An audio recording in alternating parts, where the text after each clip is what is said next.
Bonjour et bienvenue sur le podcast One Thing in a French Day.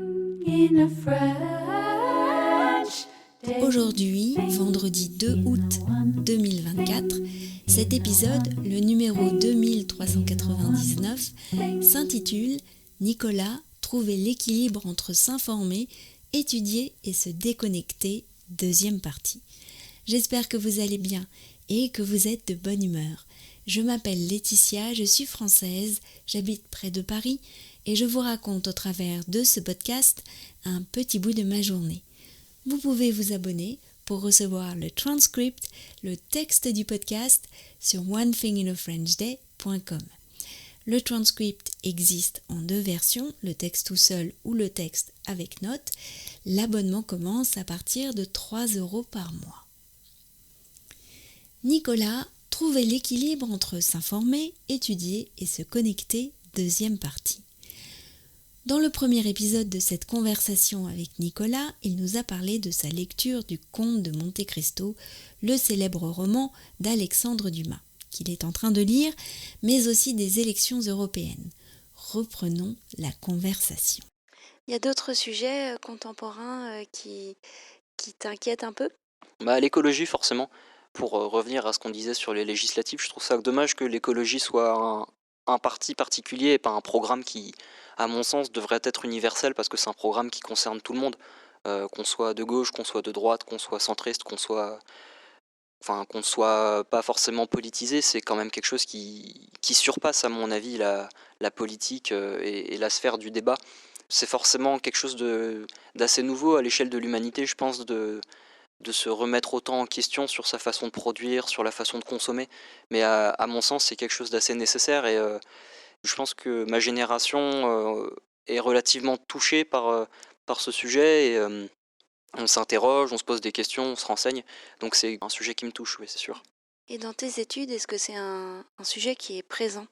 C'est un sujet qui est présent en effet et qui le sera de plus en plus parce que à l'heure où la situation se dégrade, la majeure partie des conflits de l'histoire de l'humanité sont des conflits pour des terrains ou des ressources. Alors ça a un petit peu changé au XXe siècle, mais dans l'histoire c'est quand même plutôt axé sur de la conquête et de l'accès aux ressources.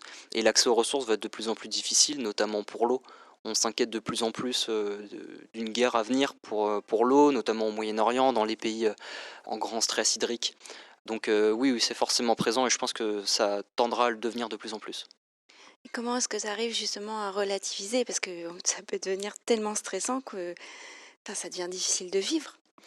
Un petit peu. On conseille à tout le monde de s'informer, de peut-être un peu trop s'informer. Moi, j'essaie de m'informer, enfin, il le faut d'ailleurs pour mes études, et je pense que c'est important, c'est un devoir de citoyen de se tenir au courant, mais j'essaie aussi de ne pas vivre avec les médias en intraveineuse, si je peux dire ça comme ça.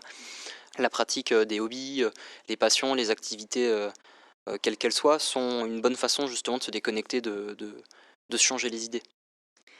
Justement, toi, tu pratiques quel hobby ? À part le kung-fu, tu fais du dessin aussi, l'écriture aussi ?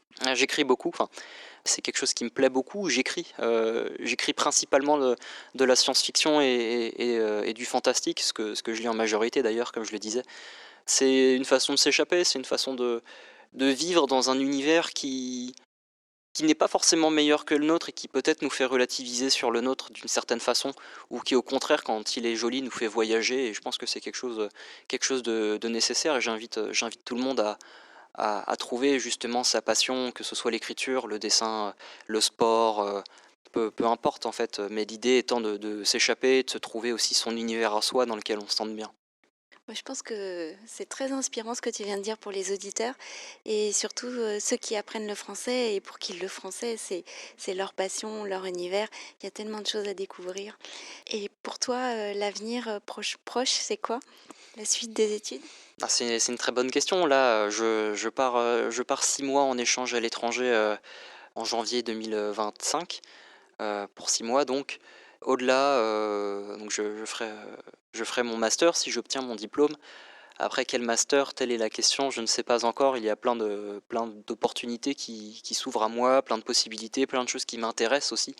Donc pour l'instant, j'y réfléchis, mais je suis confiant pour l'avenir. Ah, génial. Merci beaucoup, Nicolas. Et avec très grand plaisir, merci pour l'invitation.